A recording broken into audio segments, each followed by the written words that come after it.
लेकिन ये साला कर क्या रहा है यहाँ पे? আরে আকাশ মেয়া তুমি এনে পুকুর পাড়ে কি করো?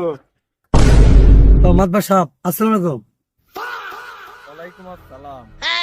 তো মাতবার সাহেব ছাতা ওর মাথায় কে? যে রোদ পড়ছে ছাতা তো আপনার মাথায় থাকা উচিত। লাগি আমার মান সম্মান কিছু থাকবে না। মাথা মাথায় ধর। তা আকাশ মিয়া মাছ কি বড় হইছে পুকুরে? মাতবার সাহেব আল্লাহর রহমতে মাছ অনেক বড় হয়েছে। তা আকাশ মিয়া পুকুরটা আমার কাছে বেচো, বেচে লাভের পর কিছু টাকা নাও, নিয়ে বড় একটা পুকুর কিনো। ঠিক আছে মাতবার সাহেব পুকুর আপনার কাছেই বেচবো। যে মাছগুলো আছে না বড় বড় ওইটা বেচে লই। আর ওই পাশে আমার একটা ক্ষেত আছে, এই ক্ষেতে পানিগুলো নিয়ে এলি।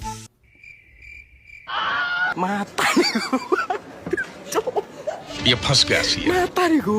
যাও, পুকুর কিনা লাগবে না।